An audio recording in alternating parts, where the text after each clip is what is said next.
Magandang gabi po sa ating lahat at welcome po sa ating midweek prayer meeting. So, purihin po ang Panginoon sa kanyang paggabay at protection po sa atin sa buong araw na ito. At ganoon din naman po sa kalahating linggo at tayo po'y umabot sa mga oras na ito at muli makapakinig ng kanyang banal na mga salita. Sa gabi pong ito, tayo po'y pangungunahan ni Brother Marcin Gazo. Ngunit bago po yan, tayo po muna yung mag-aawitan ng ating opening song. At susundan naman po yan ng opening prayer ni Brother Renzel. At bago po natin mapapakinggan ang mensahe ng buhay na ibabahagi po sa atin ni Tatay Marsing, tayo po muna ay makakarinig ng tanging bilang na ipa-play po sa atin ng ating technical coordinator. At ngayon po, tayo na po dumako sa ating opening song.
Let us pray. Panginoon, sa kaitaas-taasan, maraming salamat sa araw na to at binigyan mo kami ng gabay at lakas para mabuo ang araw na ito.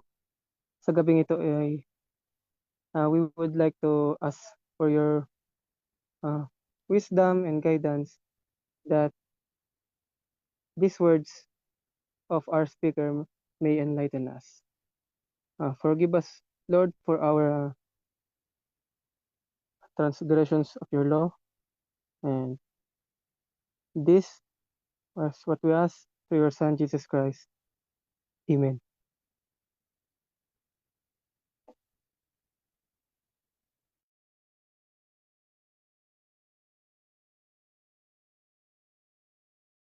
Maraming salamat po, Brother Renzel, sa inyo pong pagpanguna sa ating pambungad na panalangin. At ngayon po atin na pong mapapakinggan ang tanging bilang na ihahandog po ng Polycarpio siblings.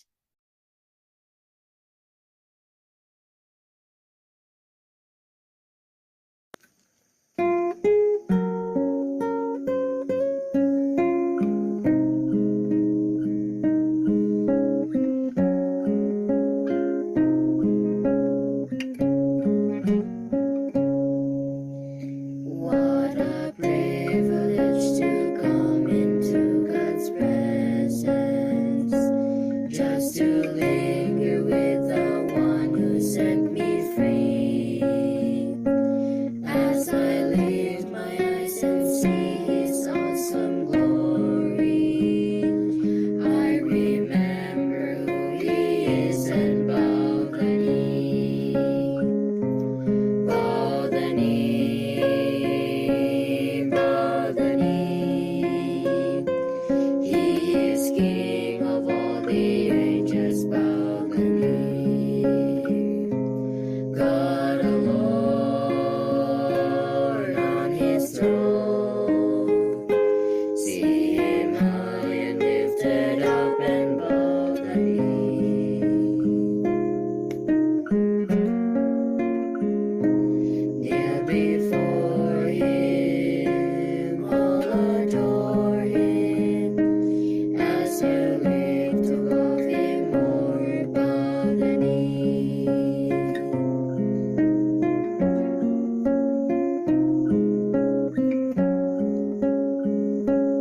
With His hands He holds the power of creation.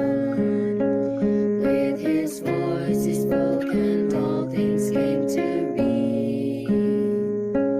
Yet He hears each simple prayer I bring before Him.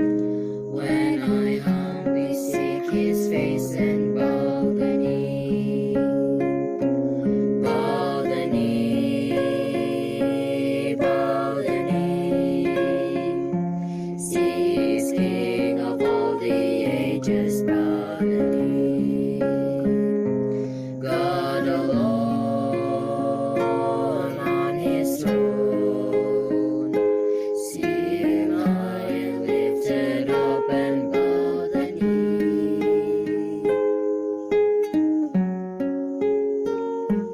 Kneel before Him, all adore Him.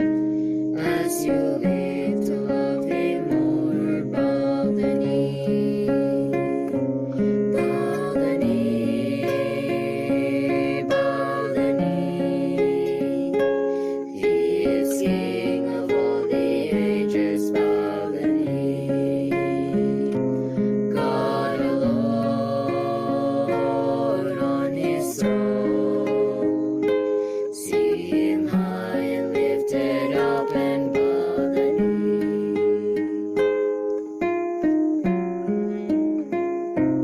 Kneel before Him, all adore Him. As you live to love Him more, bow the knee. Bow the knee, bow the knee.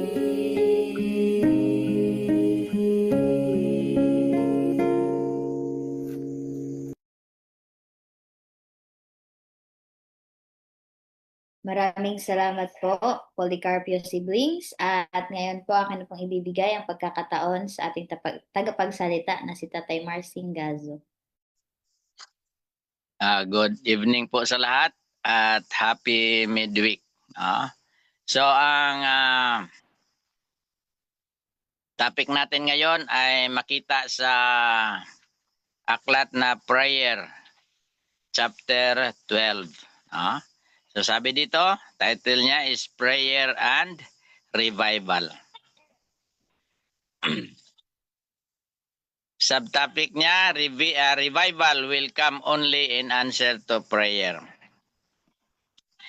A revival of true godliness among us is the greatest and most urgent of all our needs. To seek this should be our first work. So ang true revival sa gitna natin ay yung pinaka-greatest and urgent sa lahat ng ating pangangailangan. At saka ito ang una nating gawain. There must be earnest effort to obtain the blessing of the Lord. Not because God is not willing to bestow His blessing upon us, but because we are unprepared to receive it. So, kung bakit hindi pa natin natanggap, kasi hindi natin natanggap yung mga blessings kasi hindi tayo prepared, no? Our Heavenly Father is more willing to give His Holy Spirit to them that ask Him than our earthly parents to give good gifts to their children. But it is our work by confession, humiliation, repentance, and earnest prayer to fulfill the condition upon which God has promised to grant us His blessing. So, ang ating Amang nasa langit ay willing na ibigay ang Holy Spirit, no? Na mas mas willing siya kaysa mga magulang, no? A revival need be expected only in answer to prayer. So, kung wala tayong panalangin, hindi natin hinihingi sa Panginoon, hindi rin tayo pwede magkaroon ng revival kasi yung revival, sabi dito, can be only expected in answer to prayer. There is need today of such a revival of true heart religion as was experienced by ancient Israel. We need, like them, to bring forth fruit meet for repentance, to put away our sins, cleansing the defiled temple of the heart, that Jesus may reign within. So, ang kailangan natin ay i-put away natin ang kasalanan at saka linisin ang na-defile na temple ng puso natin para si Jesus ay pwede manahan doon. There is need of prayer, earnest, prevailing prayer. Our Savior has left precious promises for the truly penitent petitioner. Such shall not seek His face in vain. So kung humihingi tayo sa Panginoon ng mga blessings, dapat maging penitent tayo para hindi maging hindi maging vain, no, ang paghingi natin. He has also, by His own example, taught us the necessity of prayer. Himself, the majesty of heaven, He often spent all night in communion with His Father. If the world's Redeemer was not too pure, too wise, or too holy to seek help from God, surely weak, erring mortals have every need of that divine assistance, no? Kung si Kristo, yung Panginoon natin, ay naghingi pa siya ng ng tulong galing sa Diyos, ano pa kaya tayo, no? Nasabi dito na tayo ay mga erring mortals, no? So kailangan natin yung divine assistance. With penitence and faith, every true Christian will often seek the throne of grace that he may obtain mercy and find grace to help in time of need. So, yan ang ang gawain ng bawat Christian, totoong Christian na palaging hanapin, no? palaging mag-ano sa throne of grace para ma-obtain natin yung mercy and maka-ano tayo ng grace galing sa Panginoon.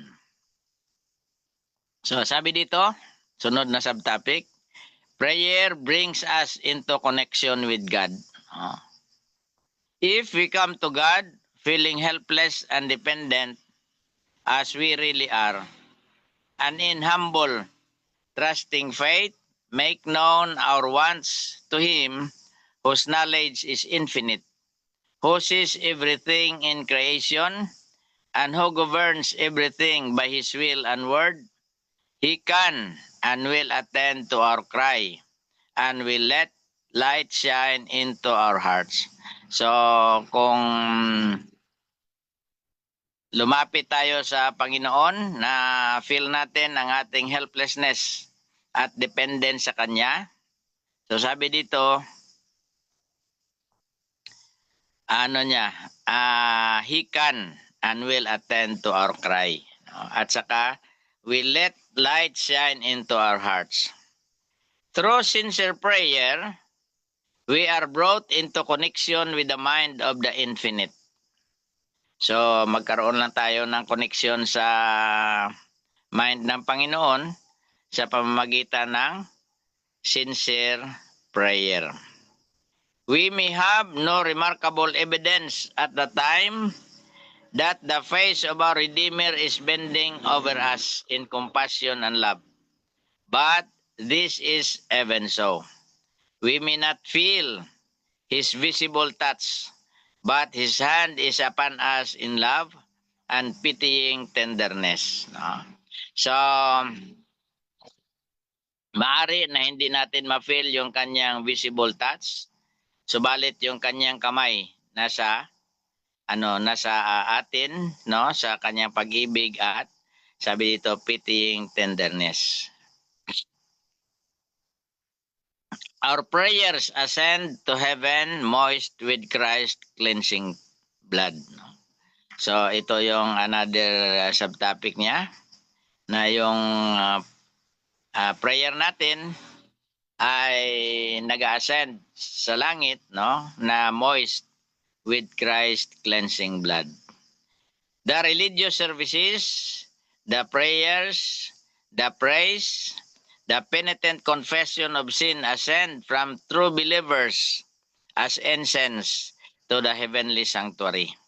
But passing through the corrupt channels of humanity, they are so defiled that unless purified by blood, they can never be of value with God.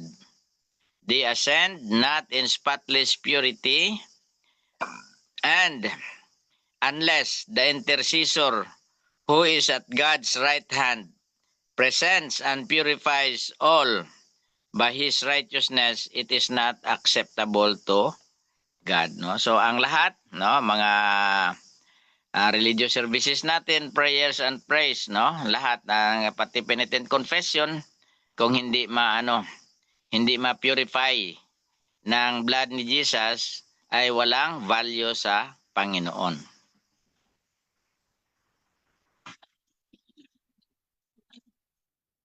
All incense from earthly tabernacles must be moist with the cleansing drops of the blood of Christ. He holds before the Father the censer of His own merits, in which there is no taint of earthly corruption. He gathers into this censer the prayers, the praise, and the confessions of His people, and with this, He puts His own spotless righteousness. Then, perfumed with the merits of Christ's propitiation, the incense comes up before God, holy and entirely acceptable. So, ang yung spotless righteousness lang ni Christ na nilalagay niya sa ating mga prayers and praise ay makagawa sa ating mga gawain na acceptable sa Panginoon. Then gracious answers are returned. So at saka pa matanggap natin ang answer sa mga petitions natin. So, sabi dito sa isang subtitle niya, in prayer we sense the presence of Jesus, no? So sa ating pag-pray, ano natin, ma-feel natin ang presence ni Jesus. If we keep the Lord ever before us, allowing our hearts to go out in thanksgiving and praise to Him, we shall have a continual freshness in our religious life. Our prayers will take the form of a conversation with God, as we would talk with a friend. He will speak His mysteries to us personally. Often, there will come to us a sweet, joyful sense of the presence of Jesus. So, yan ang yung pag na-feel natin ang presence ni Jesus. The Holy Spirit came at Pentecost in answer to prayer. The Spirit came upon the waiting, praying disciples with a fullness that reached every heart. The Infinite One revealed Himself in power to His church. It was as if for ages this influence had been held in restraint. And now, heaven rejoiced in being able to pour out upon the church the riches of the Spirit's grace. And under the influence of the Spirit, words of penitence and confession are mingled with songs of praise for sins forgiven. Words of thanksgiving and of prophecy were heard. All heaven bent low to behold and to adore the wisdom of matchless, incomprehensible love. Lost in wonder, the apostles exclaimed, "Herein is love." And what followed? The sword of the Spirit, newly edged with power and bathed in the lightnings of heaven, cuts its way through unbelief. Thousands were converted in a day. No? So in answer sa panalangin ng mga disciples, no? Alam natin na 10 days sila na naghingi sa Panginoon sa pamagitan ng kanilang prayer, no? Na matanggap nila ang promise ni Christ na Holy Spirit. So ang nangyari, nung sinagot ng Panginoon ang kanilang petition, sabi dito, thousands were converted in a day. We should pray for the Holy Spirit as did the disciples at Pentecost. The heart must be emptied of every defilement and cleansed for the indwelling of the Spirit. So ito ang pinaka-importante. Kailangan ang puso ay cleansed, no? So that ang Holy Spirit ay makadwell sa mga puso natin. It was by the confession and forsaking of sin, by earnest prayer and consecration of themselves to God, that the early disciples prepared for the outpouring of the Holy Spirit on the day of Pentecost. The same work, only in greater degree, must be done now. So kung anong ginawa ng mga disciples noon, bago nila natanggap ang Holy Spirit sa panahon ng Pentecost, ay mas lalong higitan pa natin. Unless we are daily advancing in the exemplification of active Christian virtues, we shall not recognize the manifestations of the Holy Spirit in the latter rain. It may be falling on hearts all around us, but we shall not discern or receive it. So, sabi dito, maliban kung tayo ay nag-advance, no? Sa exemplification ng active Christian virtues, so hindi natin matanggap ang latter rain. Sabi niya, it may be falling on hearts all around us, but we shall not discern or receive it. Divine grace is needed at the beginning. Divine grace at every step of advance. And divine grace alone can complete the work. There is no place for us to rest in a careless attitude. We must never forget the warnings of Christ. Watch unto prayer. Watch and pray always. A connection with the divine agency every moment is essential to our progress. We may have had a measure of the Spirit of God, but by prayer and faith, we are continually to seek more of the Spirit. So, mangyari na nagkaroon na tayo ng measure ng Spirit of God. Subalit, sabi niya, by prayer and faith, no?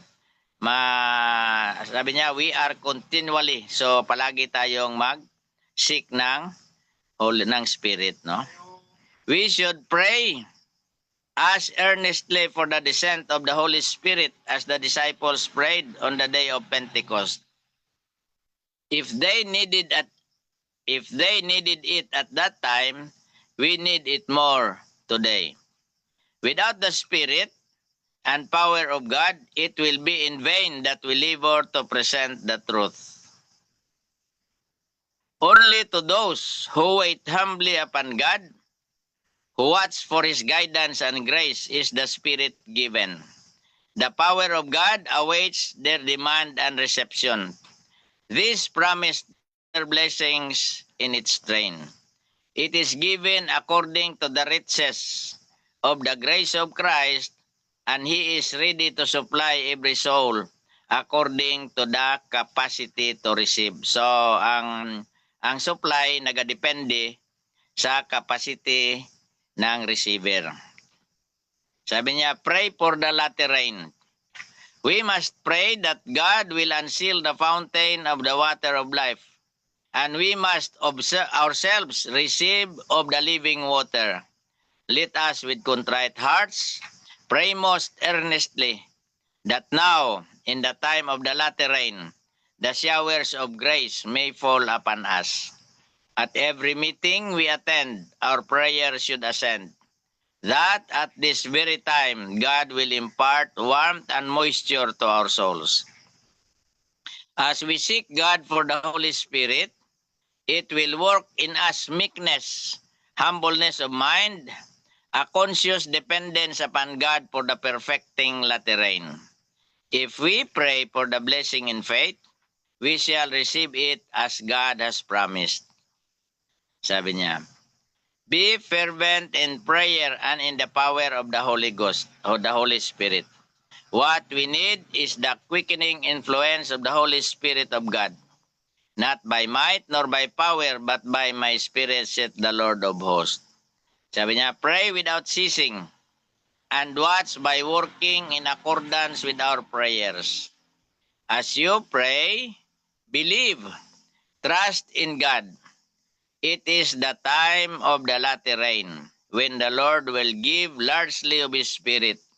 Be fervent in prayer, and watch in the Spirit. So, sabi niya, pray without ceasing, no? So, palagi dapat tayo ay palaging manalangin. Yung isang subtopic niya, sabi niya, Satan fears God's people praying for the Holy Spirit. There is nothing that Satan fears so much as that the people of God shall clear the way by removing every hindrance, so that the Lord can pour out His Spirit upon a languishing church and an impenitent congregation. If Satan had his way, there would never be another awakening, great or small, to the end of time. But we are not ignorant of his devices.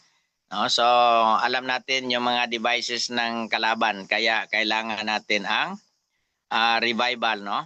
It is possible to resist his power, no? Posible na i-resist natin ang power ng kaaway. When the way is prepared for the Spirit of God, the blessing will come.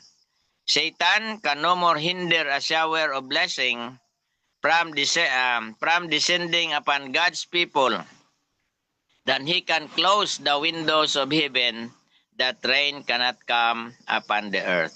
So, kung palagi tayong nanalangin, no? Palagi tayong nag-pray.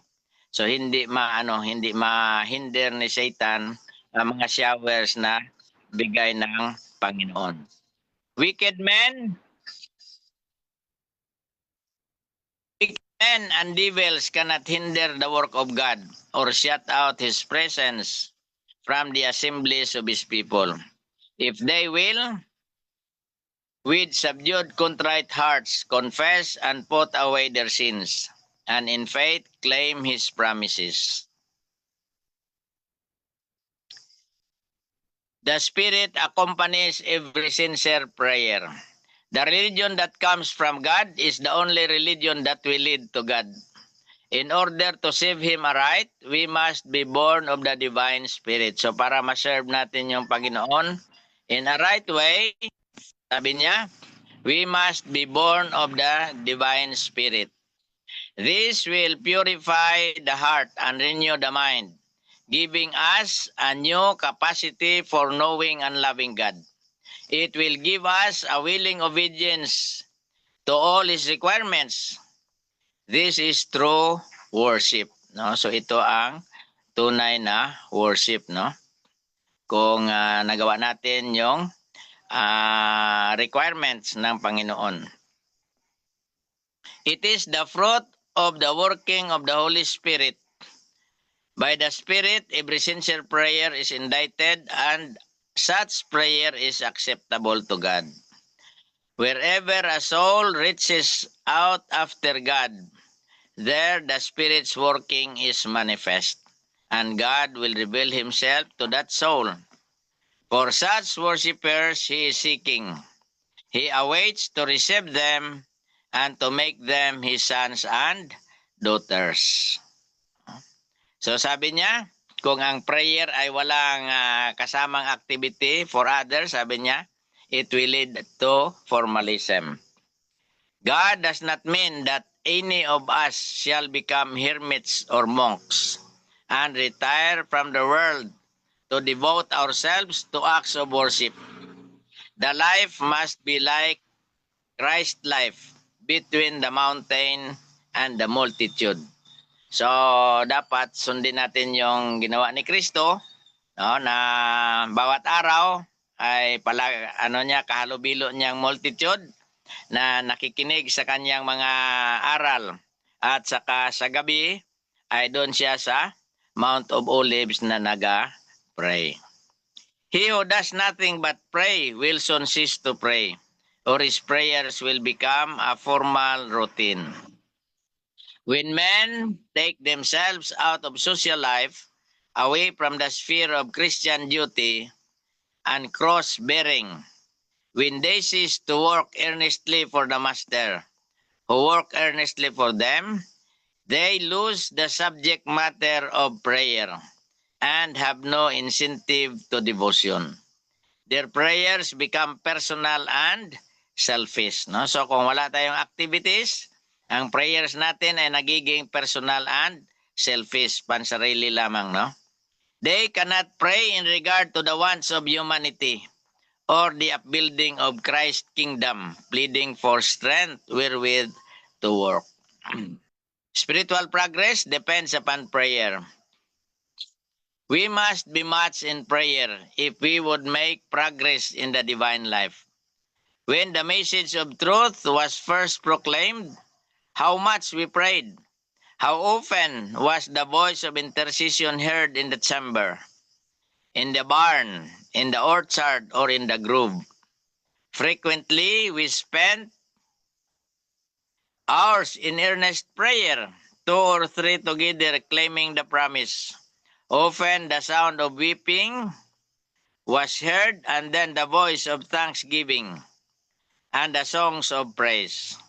Now, the day of God is nearer than when we first believed, and we should be more earnest, more zealous, and fervent than in those early days.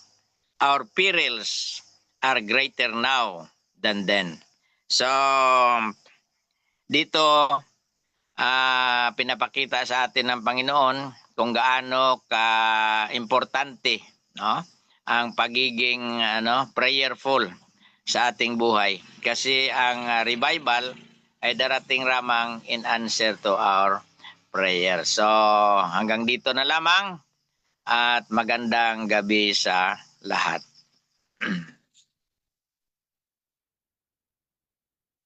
Maraming salamat po, Tatay Marcing, sa inyo pong pagpanguna sa atin sa gabing ito. So, tunay nga po na napakaganda po ng ating napag-aralan sa gabing ito. Muli po tayong pinapaalalahanan na huwag po tayong lumimot na manalangin o humingi ng tulong sa ating Panginoon. So, sabi nga po dito kanina sa anong paragraph yun? Page 116, paragraph 2, sabi dito na if the world's Redeemer was not too pure, too wise, or too holy to seek help from God, surely weak, erring mortals have every need of that divine assistance. With penitence and faith, every true Christian will often seek the throne of grace that he may obtain mercy and find grace to help in time of need. So, kung ang Panginoon nga po natin na alam niya na po kung ano yung mangyayari or alam niya na po kung ano yung magaganap sa hinaharap, ay hindi po siya lumimot na humingi or hindi po siya lumimot na manalangin at laging makipag-usap sa kanyang Ama na nasa langit. Gaano pa kaya tayo na mga makasalanan at kailangan natin ng constant help na galing po sa ating Panginoon. Dito po kaya tayo nahuhulog sa kasalanan or kaya tayo nadadala sa mga tukso kasi nakakalimutan natin na makipag-usap sa ating Panginoon or nakalimutan po natin na kailangan pala nating manalangin. At minsan, tinatamad tayong manalangin kaya hindi natin naiisip na yung mga bagay na nasa harapan pala natin ay tukso na siya or bitag ng ating mga kaaway. So, minsan, kaya nadadala tayo kasi hindi natin nakikita na kapag gagawin natin yung bagay na yon ay kapahamakan pala ang dulot nun. At ngayon po, sa puntong ito, binubuksan ko po ang dulang kung sino po ang may gustong idagdag sa ating napag-aralan sa gabing ito.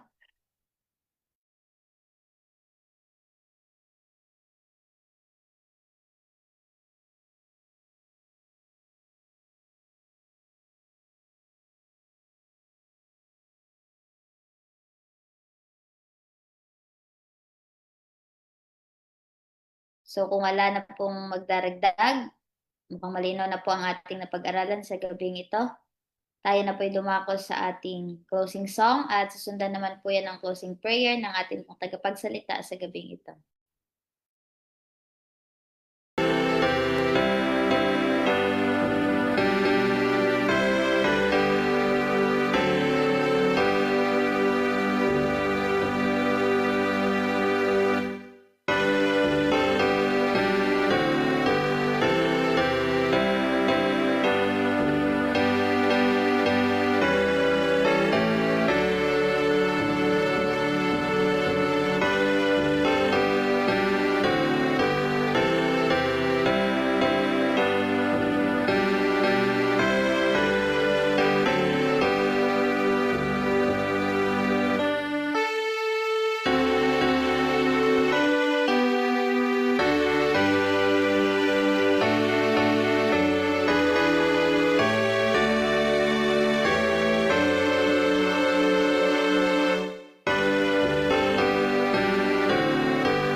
Magampo ta.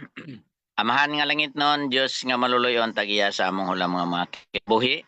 Ginoo, among ginapasalamatan ang kahigayunan imong gihatag kanamo, among nabasa ang imong mga tambag o tabangi Ginoo nga ang mga kamatuoran magapabilin sa among mga kasing-kasing, mahimo nga giya sa adlaw-adlaw nga pagkinabuhi. Tabangi usab kami nga magmainampuon sa matag buluhaton nga among ginabuhat og tabangi kami Ginoo nga makadala pa o mga hamiling kalag diha sa imong tiilan.